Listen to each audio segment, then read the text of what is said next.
Good evening and welcome to the urban.co.uk and National Landlord Association webinar tonight on your ultimate checklist. We did a similar webinar for last year's ultimate checklist, so this is going to be some similar information but also everything that's updated in the last year, and there's certainly a few important bits and pieces that have changed. So the main things we're going to talk about today are GDPR, that dreaded GDPR, referencing, right to rent, deposits, prescribed information, some points about your contract, inventory, something that's often overlooked, your safety rules and regulations, and there's a few there that some of you might not know about, and some of the recommended insurances, and then we've got some documents that we can provide you through the National Landlord Association membership at the end.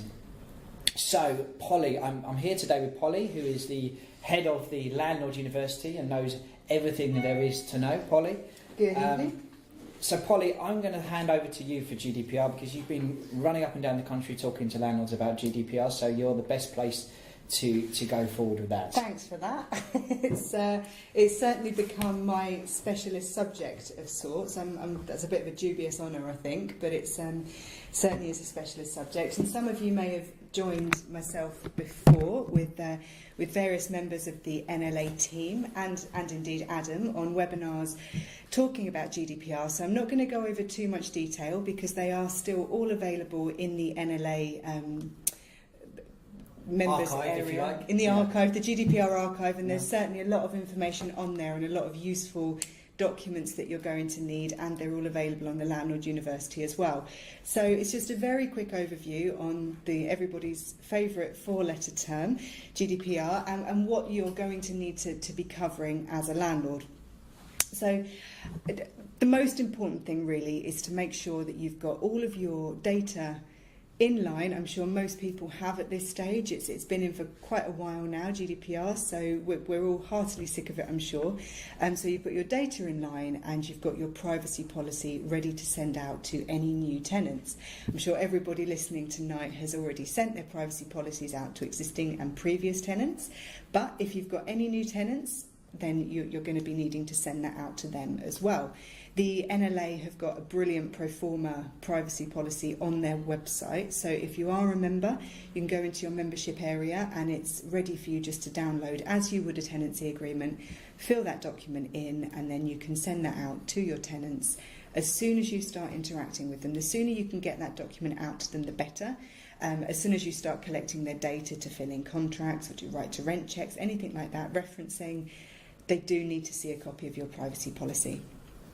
I deal with a lot of questions about GDPR when I'm doing the roadshows with the NLA or for Urban and for the Landlord University. And a lot of landlords question whether or not they need to comply with GDPR. And unfortunately, that question is and will still remain to be yes. You are businesses, and your tenants are data subjects. They are your customers, so you are handling a huge amount of their data, and you do need to be complying with the regulations. Yeah. So, and here's the thing: the ICO, which is the Information Commissioner's Office, who regulates GDPR and enforces it. They see you as a business. You may not see yourselves as a business. A lot of landlords say to us, but I've only got one property.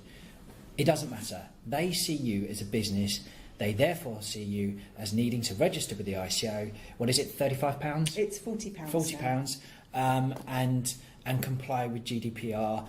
You're taking a lot of data from the tenant. You'll have a copy of their passport. You'll have their bank information, you'll have their personal details.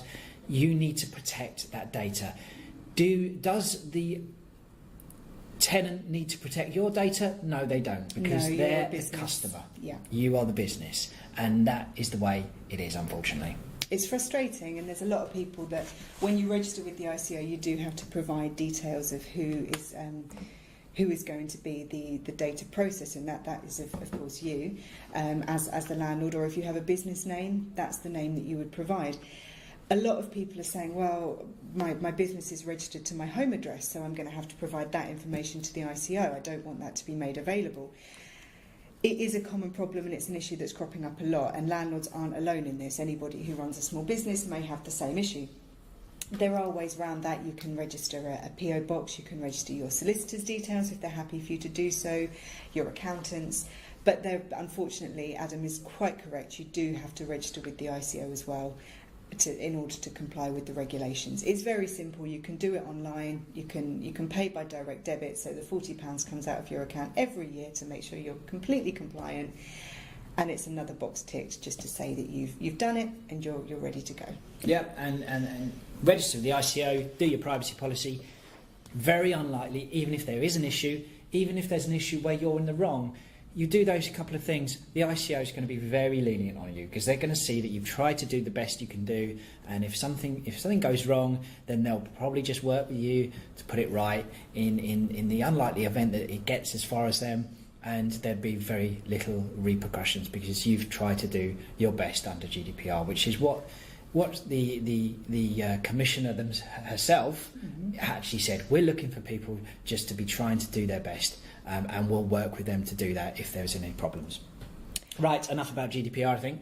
Phew. Okay. Full details on it are available on the GDPR specific webinars, but we could talk about it all night if given half a chance. So do check out those webinars if you've got any specific questions or queries, or pop us over an email and we can help out.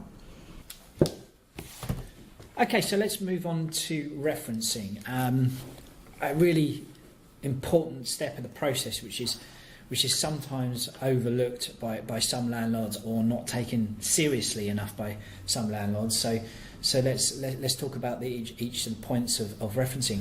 I think first of all, it's important to just talk to your tenants to get a good feel of whether you want them to look after to your property. I mean, this is your. I think all too often landlords don't take seriously enough that this tenant is becoming a custodian of your property. Your bricks and mortar could be worth 200, 300, 400,000 pounds or even more. I often say people wouldn't let someone borrow their car, but they let anyone into their property. So talk to them, ask them about. I always start by saying, look, I'm going to reference you.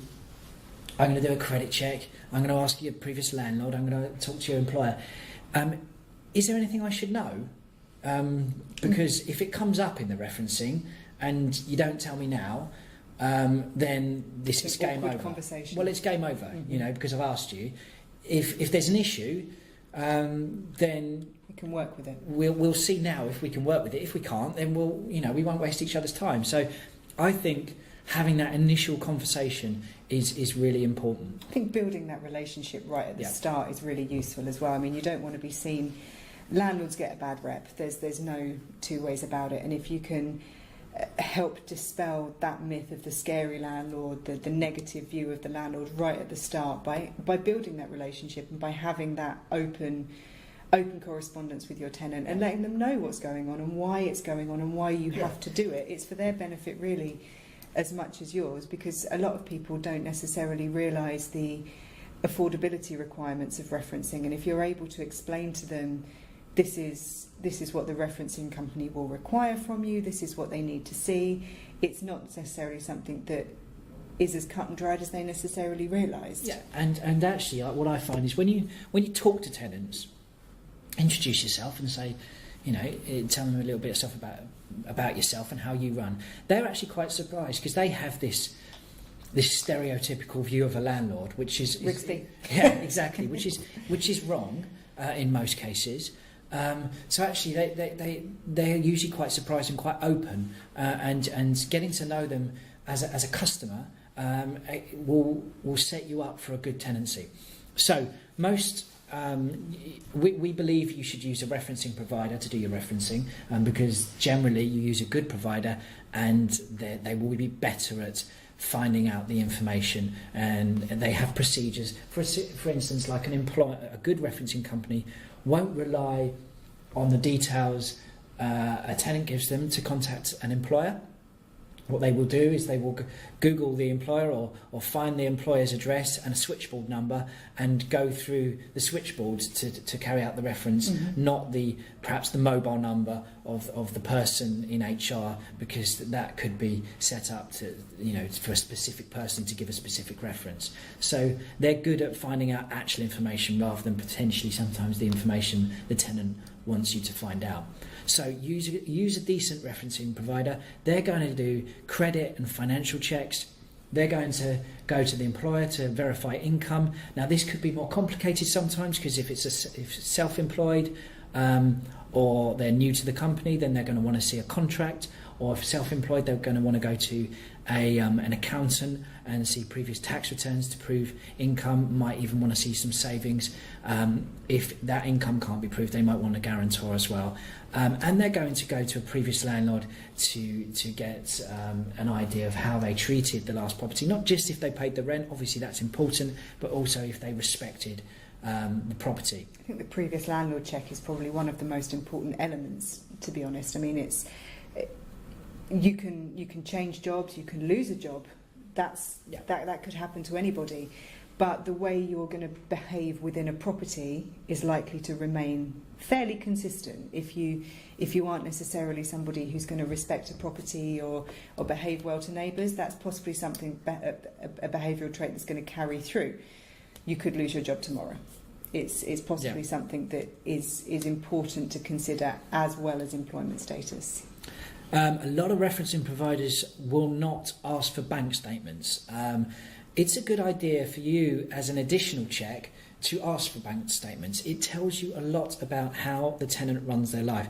They could pass the reference, be completely creditworthy and pass the reference, but when you look at their bank statements, their financial status on a monthly basis is in a bad state, and it could lead to them being unable to pay the rent in the future. So that's a really good check for you to do. And if the tenant pushes back on it, it's worth saying, well, look, you're taking, as I said earlier, you are taking custodian of my property.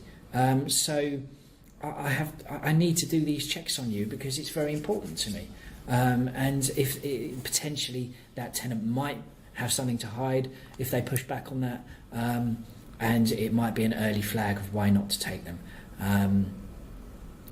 On affordability, we usually go for 30 times the monthly rent. So you'd expect someone who is renting a property for £1,000 per month to be on £30,000 a year, and that is what most referencing providers go for. It's probably worth having a chat about when you have your initial talk with the tenant, explaining that to them if you're going to use that calculation, because a lot of tenants find that quite surprising. They might think, well, I might take home £1,500 a month, the rent's £1,000, I know I can afford £1,000 out of my paycheck to pay the rent. I'm sure they would have taken into account the monthly bills as well, but it might leave them very little then to live their life, and that's when potentially the problems start. If the car breaks down, if anything goes wrong, that's when people do find themselves, not everybody by any stretch of the imagination, but people do potentially find themselves in trouble, and you don't want to see your tenant in that situation. So by explaining to them that figure, that 30 times the monthly rent against income, it does kind of give them an idea of the figures that you're working with. But as I said before, I think these checks are great and they're very important, and every landlord should do them.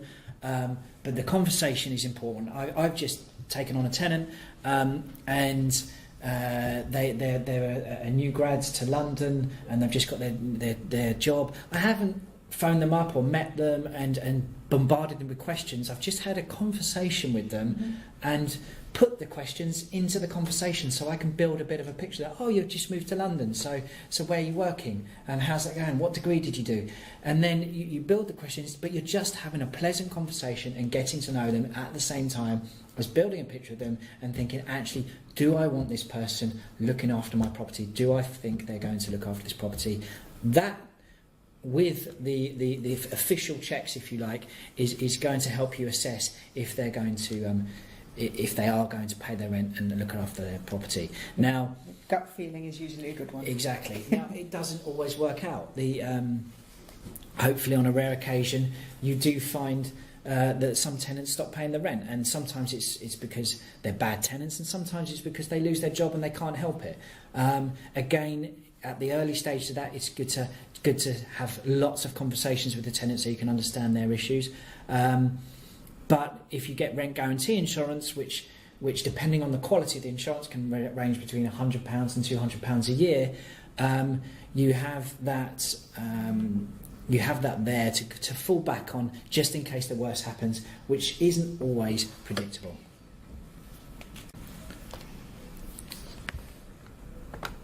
Okay, so let's move on to right to rent. So from, what was the date, Polly? It was the 1st of February 2016. Yep, I thought so.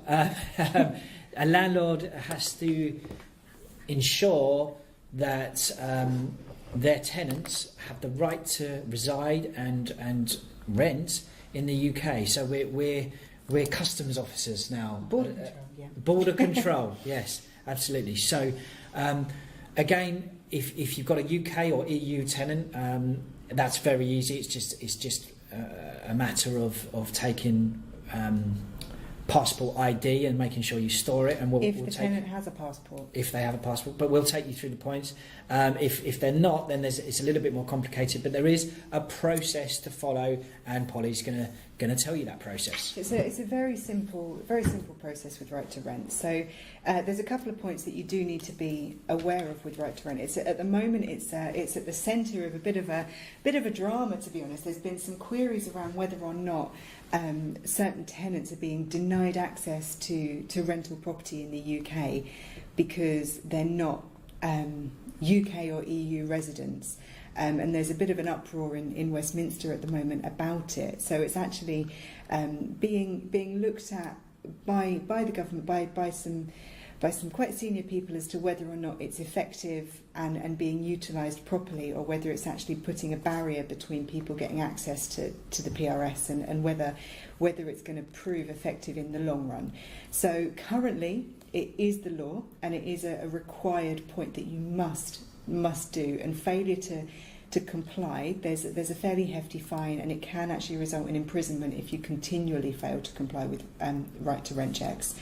However, watch this space. Whether or not it will continue in its current guise is yet to be seen. So currently, you are required as a landlord to make sure that everyone over the age of 18 who's living in your property, whether they're named on the tenancy agreement or not, has undergone a right to rent check. And one of the important things to remember is you might have somebody who is 17 at the start of the tenancy but is going to turn 18 throughout the duration of the tenancy. At the point in which they turn 18, they need to be subject to a right to rent check, because they then are over the age of 18 and living in your property. So it's important at the beginning of a tenancy to get the ages of people that are living in your property, whether they are named on the tenancy agreement or not.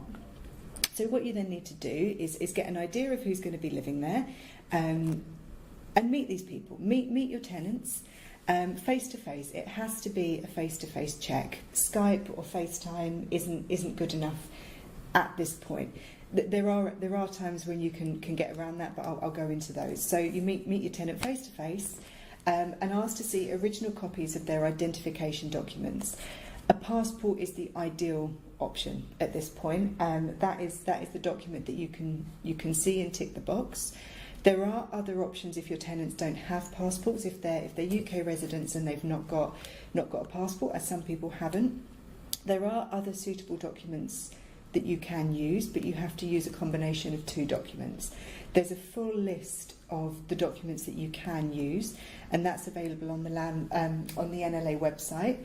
And I'll also make sure there's a link within the accompanying documents here that you can have a look at, because there's quite a large list. There's everything ranging from birth certificates to university entry documents and gun certificates. So quite frankly, it's too big a list to mention. What you then need to do is verify that those documents are the original document that you're seeing, and that they do belong to the tenant, and that they give permission to reside in the UK. So they are very clear in saying that person has a right to live in the UK. So a passport is a very clear document saying that. If your tenant is from the EU, currently, they obviously have permission to reside in the UK. If they're from Australia and they have a visa stamp within their passport saying a right to reside in the UK, great, that's perfect. It may be a visa stamp that has a date on it, in which case you need to make a note of that and make sure that you're able to keep a note of that document. You then need to take a copy of that document. You can photocopy it or take a good quality photograph. However, you do obviously then need to be registered with the ICO from a GDPR point of view to make sure that you're able to do this, because you then need to store that document. You need to store it for the entire duration of the tenancy and then for 12 months afterwards. So you're holding quite detailed data. If you're holding a copy of someone's passport, that's quite detailed data on them. And obviously you'll all be registered with the ICO by now, so you're perfectly able to do that. If your tenant has got a time limit on their stay, so they've travelled from Australia and they've got a 12-month time limit, you then need to be doing a follow-up check when that time limit expires. So you need to make a note of the time limit to check that they're able to reside past the visa. They've had an extension of their visa. If they can't, you'll need to be informing the Home Office, and there's a landlord-specific link within the Home Office website for doing so. If you come across a tenant who doesn't have the right documents or doesn't have the right to reside in the UK, there again is a way to notify the Home Office, and you are required to do so. It's difficult because many people are just brushing it under the carpet and ignoring the situation and saying no to the tenant, which is where the issue is arising within the courts at the moment. But you do actually have a requirement to notify the Home Office of the tenant who doesn't have a right to be in the UK. It's a difficult task to have to perform, and it's not time consuming. It's not. I mean, it's in its basic form. In you know, and we see this a lot. It is getting a passport, taking a copy. It's a simple task, but a lot of people are concerned that they've got quite a big responsibility to the individual, that you are holding the responsibility to whether they're able to live in the country or not. So the majority of my tenants are EU or UK, which means I'm taking passports, taking a copy and storing it, and making sure I'm storing it securely. At Urban, I don't think we've actually had anyone that hasn't had a right to reside in the UK. So the chances of you coming across somebody... Actually, we did the other day. Oh, yeah, we did the other day, and we had to. Their visa had expired. We had to phone the Home Office, as you suggested, which we did on the behalf of our landlord. Yep. And we found out that there was an application in there pending. So they advised us that we were fine to go ahead, but pending the landlord or we would have to ensure that we check in to see if that pending application wasn't then approved. And there are a couple of instances in like that situation is a prime example. The other situation that does come up occasionally is if you've got a tenant moving from abroad into your property. So say you've got a tenant in Spain and they're moving to your property in Manchester. It's going to be very difficult for you to meet with that tenant and take the documents in person.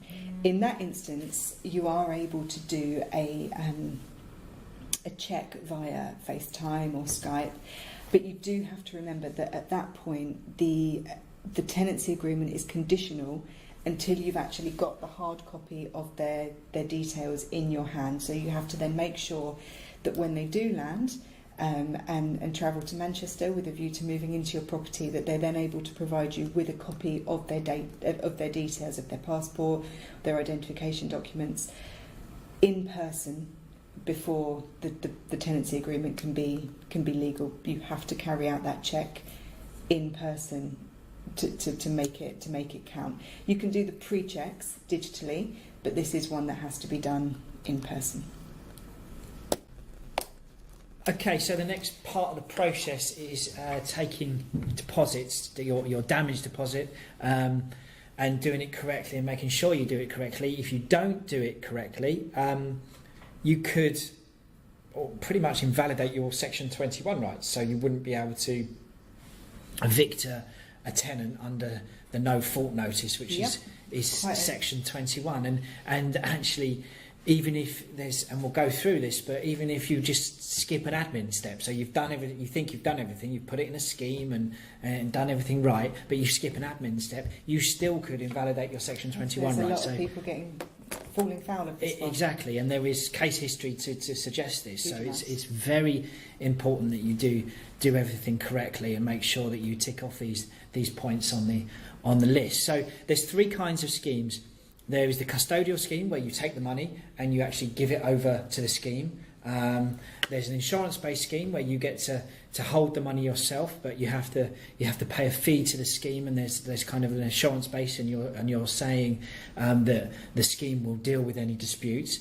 A lot of landlords like that because they feel more control because they're holding the money, but the reality is that it's not your money, but if there's a dispute, say it's £1,000 and there's 500 due back and £500 that's disputed, the scheme says, well, you've got to give the £500 back and you've got to give us the 500 disputed amount so that we can adjudicate what to do with it. So actually it doesn't give you any more control over disputes than a custodial scheme would. And then there's a third option which we're seeing more and more of, which is the zero deposit option. And there's lots of different companies that do this now. And this is where generally they make the tenant pay a fee of 1 week's rent. And this sits outside the fee ban. And there's been a lot of time spent with whether this sits outside the fee ban. And it does, because it's a choice of a service that the tenant decides to take. The tenant will pay, it's usually about 1 week's rent, which doesn't come out of you. It's a charge to the tenant, and for that, generally these schemes give you between 6 and 12 weeks cover of 6 and 12 weeks rent cover of a deposit, and they guarantee that if it's adjudicated that the tenant has done 12 weeks rent's worth of damage, that they will pay that money straight across to you. They will chase the tenant for it, and you don't have to worry about it. And the tenants like it because they don't have to fork out as much money, although they do have to pay a little bit of non-refundable money. And landlords like it because they know that if there is damage done to the property and it's proven damage, then the money's coming straight back to them. And generally, you get 12 weeks cover rather than 4 to 6, and 4 to 6 is going to become it's becoming more and more popular, that option, with the fee ban coming in. Exactly, yeah. So there's lots of schemes. I'm sure the NLA have someone that you can talk to about that, but we certainly have a partner where we can do that scheme as well. And as I said, landlords like it and tenants like it, so it's a good option to give. So Polly, what do you have to do? What the zero deposit scheme is not regulated by the legislation. It sits outside it. Mm-hmm. So all you have to do is adhere to whatever the zero deposit scheme that you're using is their rules. It's worth checking with them. Exactly, but it's not something. The option that you prefer. It's like a financial product, so it doesn't sit within legislation. But obviously, the custodial, non-custodial schemes, which most of us are used to using by now, they do have rules and regulations under statutory law that we have to abide by. And Polly, what are they? The key bit to remember with deposits is prescribed information. Obviously, you need to, when you receive your deposit, you collect your deposit from your tenant, and that does need to be registered with the scheme within 30 days. Whichever your chosen scheme is, they will have a way of registering the deposit, and that needs to be done within 30 days of receiving it. Once it's registered, you will receive some information from the scheme, which forms part of the prescribed information, and that is the really key data that you need to provide to the person who has provided the deposit. And I'm not going to say tenant in this instance because the deposit doesn't always come from the tenant, and that's the key bit to remember with prescribed information, I think, because a lot of people just assume the prescribed information needs to be sent out to the tenant. That's not always the case. A lot of landlords at the moment will be welcoming students into their properties, and it's very rare that a student will actually provide their own deposit. Bank of Mum and Dad probably get involved quite heavily there, universities. Anybody who provides any deposit must receive prescribed information. So whether it comes from, if you've got tenants receiving universal credit or housing benefit, the council or the local authority may provide some of the deposit. if you've got parents, if you've got businesses, if you've got a business let, if you've got a corporate let, they may be providing some of the deposit. If it's the tenant themselves, whoever it is that passes any money over to you for the deposit, they need to receive that information as well. And the prescribed information, it's very simple. It's going to be information from your chosen scheme about where the deposit is being held and how it can be accessed, how it's registered and how it's returned. Information on deposit resolution and the receipts, as it were, the information that they need for returning the deposit, and that must be sent to everybody who is involved in the deposit, the giving of the deposit. So essentially you need to register it with the scheme and make sure you provide that prescribed information. Any doubts, every scheme is it's essentially the same but is slightly different. They all have their own have their own procedures. Whatever scheme you choose, ask them, what do I need to do to make my tenancy legally compliant with your scheme? They all have step-by-steps as well on the websites, and they'll provide you with the documents that you need and how to give those out as well. You're okay sending it out via email as well. It's not something that has to be served in person, so just sending prescribed information via email is absolutely fine. Just make sure you keep a record, and actually that's a theme through the whole of this, is your records. Keep good records of correspondence, serving the PI, prescribed information for the deposit. Make sure that if you ever had to prove that you've done something, that you can prove it. One of the things that we'll actually provide for you, and this will be available in your NLA account, is a checklist of everything we've spoken about tonight. So you'll be able to literally look down your checklist and tick off when you've done everything that you need to do. So when you start the procedure on a new property, you'll be able to say, yep, received deposit, tick. Provided tenant and anyone else with prescribed information, tick, and literally go through it and say, I've done that, I've done that, I've done that. So it's almost like a paper trail checklist to say that you've ticked every box that you need to legally let a property. Obviously every property is different. If you're letting an HMO, there'll be slightly different elements that you'll need to do. However, for the basic letting of a standard residential property under an AST, the checklist should help you along, just to make sure that you don't skip any of the vital steps that you need to. And one question we actually had today from a landlord, and it's quite a simple one, but it is something that can trip you up, is that you need to do all this. You need to register with the scheme and provide the prescribed information within 30 days of receiving the money, not within 30 days of the start date of the tenancy. And that's actually a common mistake. It's with receiving the money. So if they've paid you 28 days before the start of the tenancy date, which is potentially can happen, you need to get that done before around the start date of the tenancy, not 30 days. Otherwise, you're not complying, and you could land yourself in a bad situation. And it's a good idea if you can, just as soon as it comes into your account, to move it over to the. It's not something you want to sort of put on the to-do list, really. It's because it's very easy to let things like that sort of thing. I've got 30 days to do it, and 30 days goes past really quickly, doesn't it? I remember some schemes, you send the money to them, and they can take 4 days to process it. So think about that as well. So just be organised with that. Okay, so we're going to talk a bit about contracts. Now, this isn't, we are not solicitors, so we're just going to give you some generic advice about what you should be thinking about when you're doing your tenancy contract. What we think about, the things that we think are important, and some of the things that you need to do, a bit like the deposit. There's prescribed information that you have to serve around your tenancy contract and around the start of the tenancy. Different type of prescribed information, just to be awkward. Exactly. It just happens to be called the same. Again, if you don't do this correctly and you haven't done it, then you could invalidate your Section 21 rights, which none of us want to do. So here's a few pointers. Let's start with that, actually. Let's start about the prescribed information. So when you're doing your contract,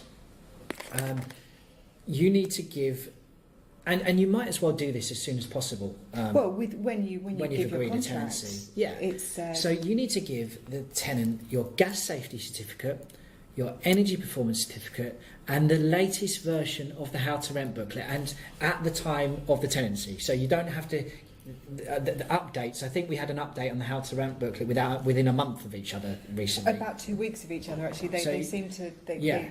They seem to be made an updated, updated but you have change to and give they've changed it again. the current one at the time of your tenancy. You don't have to keep on giving it throughout the tenancy. You have to give the one. That's correct, isn't it, Polly?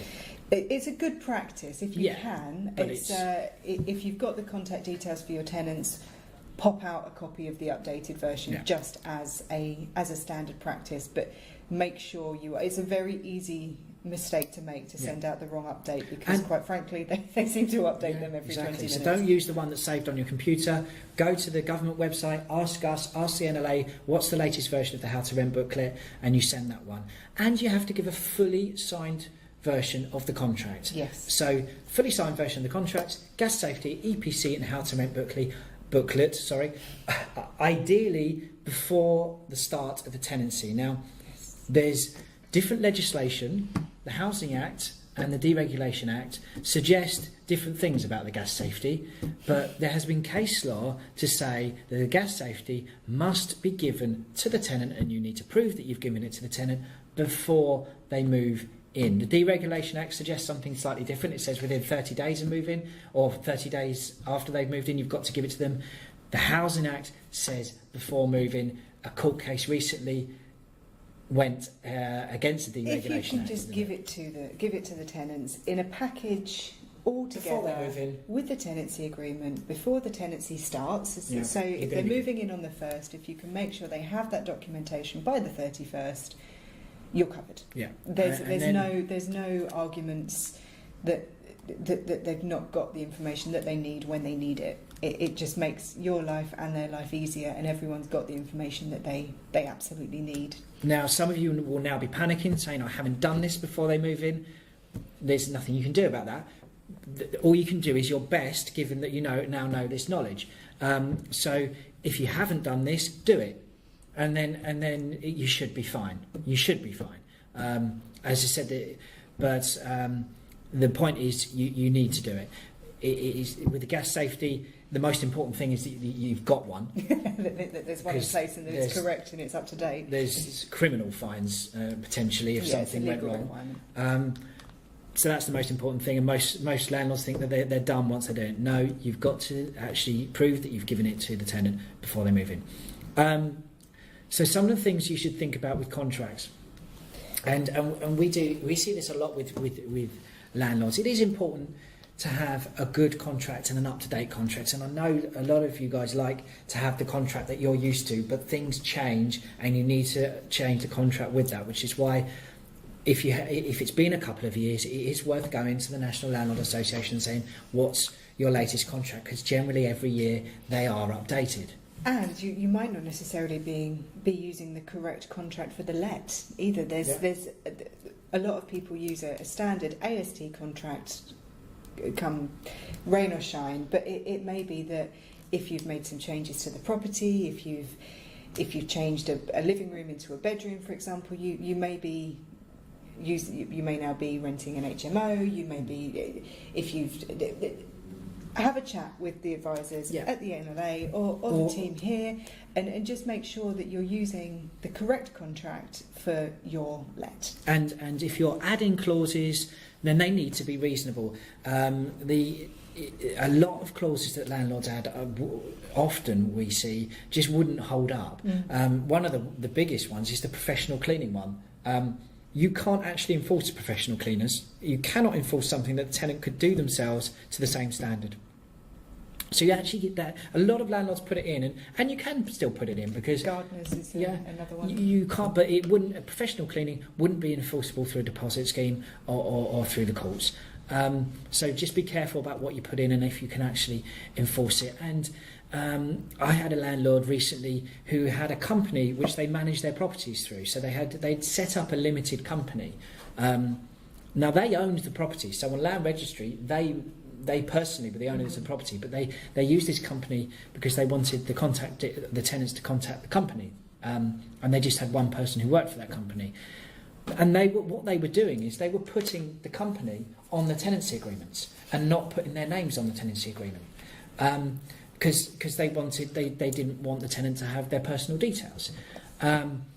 And that's completely wrong. And what actually that you think the landlord thought they would put themselves in a stronger position because the tenant couldn't get to them personally because they kind of put the company in front. But actually, what they've done is put themselves in a weaker position because that tenancy agreement just wouldn't hold up because the landlord's name. If the company owned the property, fine, but the landlord owned the property. You can't hide behind companies. So.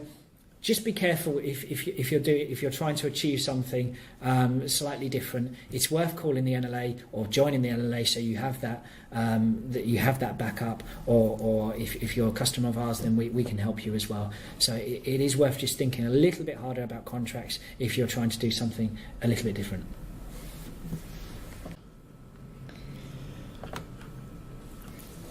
Okay, so inventories now. Not something that is a requirement, of course, but something that is overlooked by many landlords. And actually, in the early days of me being a landlord, it was certainly overlooked by myself as well. The thing is, and we talk to deposit schemes a lot, and we talked to the head of adjudication at My Deposits recently, and their take on inventories is it's one of the main reasons why landlords don't get in disputes, why adjudications go against the landlord, is there isn't enough evidence. And what you need to think about is the inventory is your evidence at the start of the tenancy. So at the start of the tenancy, you need to build evidence so that you have something at the end of the tenancy should there be any issues. If you don't have that evidence, if there's a wine stain on the carpet at the end of the tenancy that you know wasn't there, but you don't have evidence that it wasn't there, the tenant can just turn around and say, well, it was there when I moved in. You've not got a leg to stand on, really. And you've not got a document proving otherwise. And it will get found in the tenant's favour, unless they admit it, which if you're in dispute, they're not submitting it. The inventory ultimately is your document proving otherwise. Exactly. So you need a really good photographic inventory. It's no good that just be photos which aren't time and date stamped. Ideally, it needs to be done by a third party because that adds weight, and ideally, it needs to be signed off. I think by the signing tenant. off is the key element. Yeah. Even if it's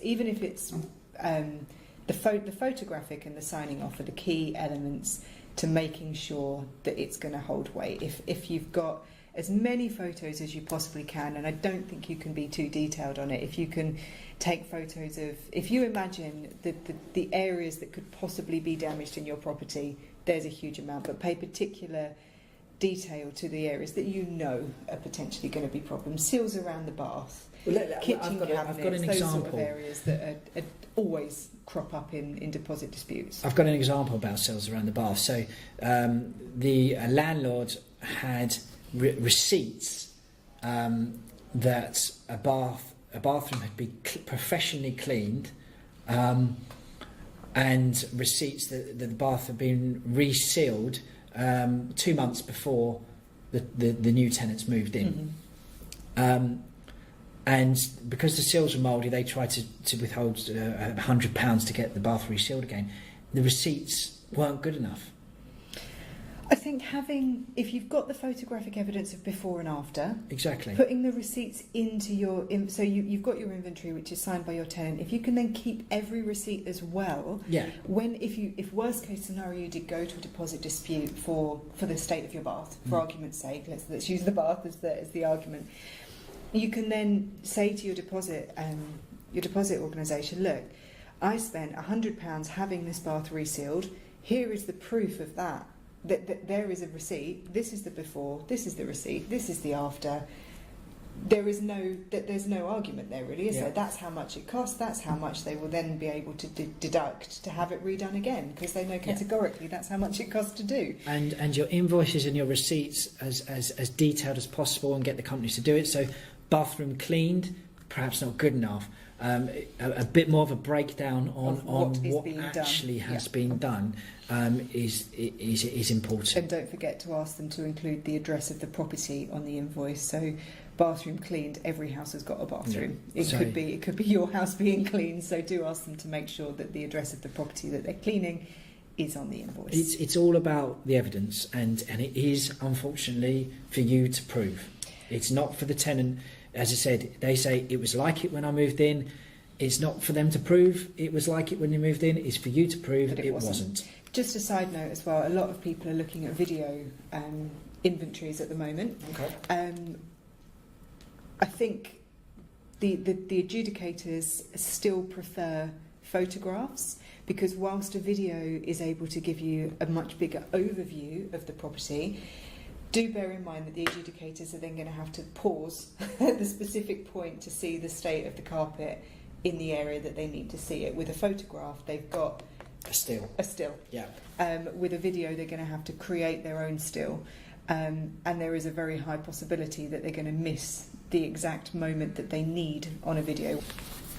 Okay, so we're also going to go through a safety checklist today. So we're actually going to do a safety webinar. Last time we did a safety webinar, it was a good hour and something long. It was a big one. It was incredibly popular, and I believe there's another one scheduled in for this year. But we could go on forever about safety, but we're going to go through some of the points, or the main points that, if you follow, you should be able to sleep at night, that you've done everything that you need to do to keep your tenants safe, and if anything further went wrong, then you can say that I've done everything I need to do. This is really just to include the key safety elements on your tick list. Yeah. And you will have to go into more detail, and again, it does depend on the type of property you've got. If you've got a commercial property, there will be different elements. If you've got an HMO, there will be different elements again. But for it to tick the general boxes and get you over the line on residential lets, not HMOs, not residentials, just standard AST residential lets, to get you over the line and to get you started, this should give you the general cover that you need to get started. And again, you will have to go deeper, but we will do that on the safety webinar, and there is already a safety webinar, the Landlord Safety Summit, that is accessible on the NLA website and the Landlord University, should you want to go into more detail prior to the next one. And again, everything we're going to talk about in the next few minutes, it's about keeping good records. Yes. So everything we talk about, you've got to make sure that you've got a record, whether it's a photo or a written record, something signed by the tenant, a record, and actually the checklist we provide you is a tick list, which then you could use our checklist, tick it all off, and get it signed by the tenant. Yep. And then you've got this paper trail. So Polly, let's go through this list. So I think the key thing to start with is to build yourself a safety plan, so you know what you've got to do. If you've got a property that you say, right, start in January, I'll build my maintenance plan throughout the year. As Adam said, keeping this up to date and building a document trail will give you a perfect plan to work from, and give you transparency as well. So if anything were to go wrong, you can say, well, that's what I did, that's when I did it, and you can be transparent with what you're up to. It also gives you an idea of, if you've got to schedule your gas safety in, and it's your tenant moves in January, your gas safety is due in April.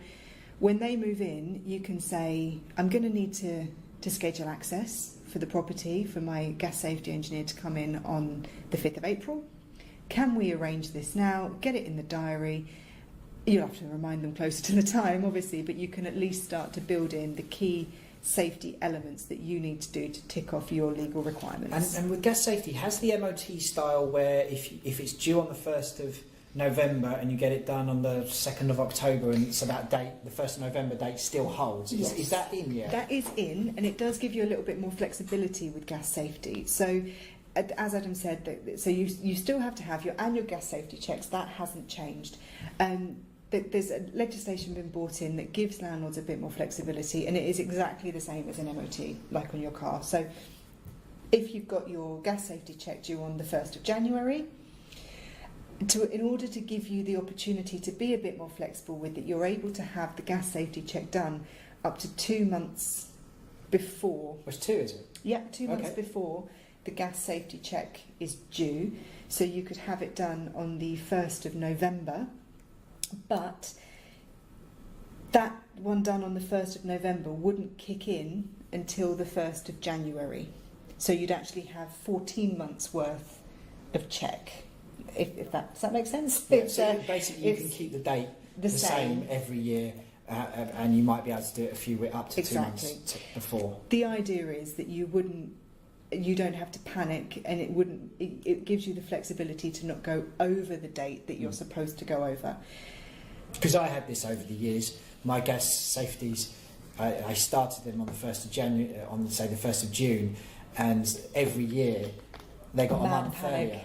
They got a month earlier. And you lose a month every time. Yeah, you lose a month every time. And this is what this is designed to do, that you won't lose any time in your gas safety certificate. However, if you can build your maintenance plan for sort of your annual maintenance plan, it should give you a bit of a view of what you're doing, and you should be able to hopefully schedule in with your gas safety engineer to get it as close to the date as possible. So you shouldn't be reliant on this as much, but obviously there's always issues around that. So if you can give yourself a bit of a flexibility on that one, it should mean that there shouldn't be any unfortunate slips where you're left without a gas safety certificate. And remember, the job's not done once it's done. You need to give your tenant a copy of the certificate. Absolutely. And you need to be able to prove that you've done that. Yeah, and so email again is a great way of doing that, because you then have your digital paper trail to show when you sent the copy of the certificate to the tenant. And if you fail to provide the tenant with a gas safety certificate, it does knock your Section 21 ability out the window again, so you're going to leave yourself a bit open there. So do make sure when your gas safety check is carried out and you're issued with a certificate, you provide that to the tenant straight away. Okay. So smoke and heat detectors, so smoke alarms. Smoke alarms. One on each floor, basically. One on each floor. Again, slightly different with HMOs potentially, but yeah, one on each floor. Don't have to include the loft in that instance. You have a responsibility to check that they work at the start of every new tenancy. Subsequently, that responsibility does fall to the tenant. However, it's good practice to just press the button when you do a property inspection, just to make sure it will give you the opportunity, it'll make you sleep at night. After Grenfell, obviously there are changes surrounding this. There's changes coming around smoke and heat detectors, so watch this space, but currently you have a responsibility to install one on each floor. There's a landlord recently who is actually facing a prison sentence after, tragically, two young children died in a house fire because there wasn't smoke detectors in the property. This is a really big issue, and it's something they're so cheap. There's no excuse really not to have smoke detectors in the property, and it's one on each floor. And it's looking like they're going to become hardwire as a standard. Yeah, but so if you're doing some renovations, it's probably a good idea to get hardwires in. It makes because perfect sense. It might be something that you have to do in the future. But currently, you just need one on each floor, and the press button battery operated ones are okay. So CO alarms, there's a bit of a confusion with CO alarms that you have to have them if you've got a gas boiler. But the gas safety covers your gas boiler, not a CO alarm. Yeah. I have them anyway. And if you have them, you've got to make sure they're working. But what's actually the rules on CO alarms? The actual rules are a bit peculiar with CO alarms. So, strictly speaking, you only need to have one you have to have one in any room that has a solid fuel burning appliance in it. So solid fuel would be wood, coal, oil, pellets, anything like that. Gas obviously isn't a solid fuel. So you wouldn't need one next to a gas boiler, for example. Tenants do, however, expect to see one, generally speaking, next to a gas boiler, as you would expect. So I think a lot of fire brigades give them out for free to landlords, but they're not expensive. They are a very, very cheap alarm to buy. There has recently been a bit of an issue with some of the most popular ones.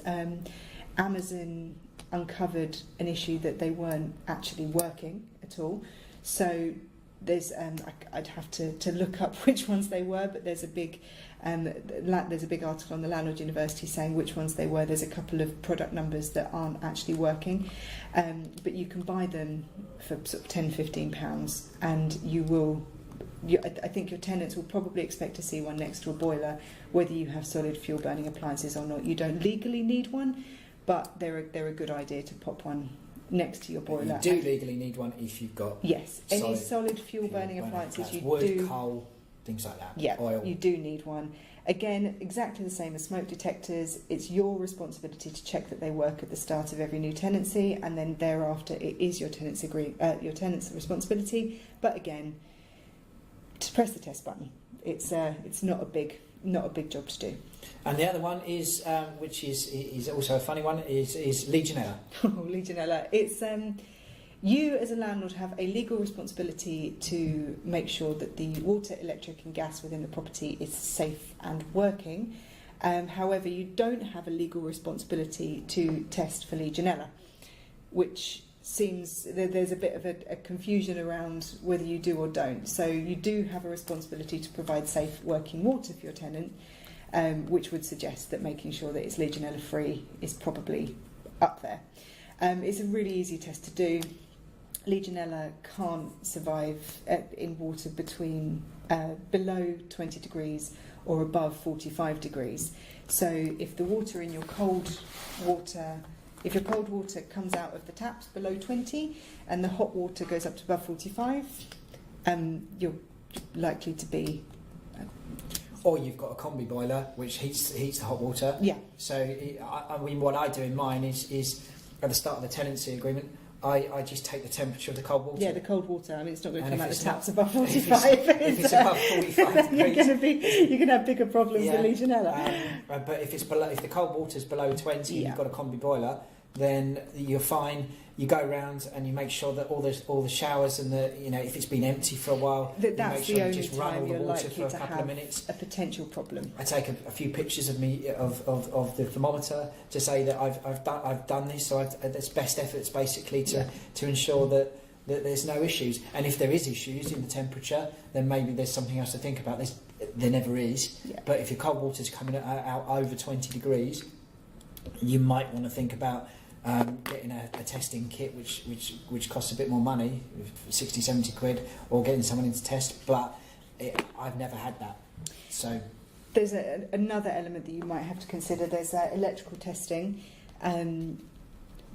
It's coming in. There's no two ways about it. There's mandatory electrical testing is going to be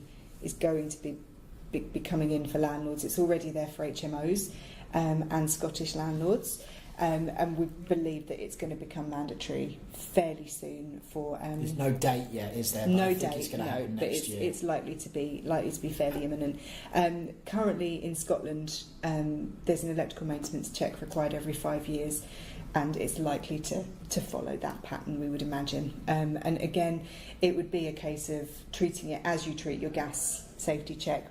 Schedule it in, and you're likely.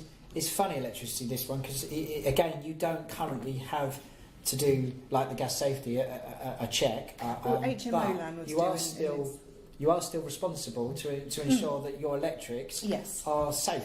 Yeah. So if you've got wires hanging out the walls, exactly, and your tenant was to be electrocuted, then it would be your issue. But you don't have to currently.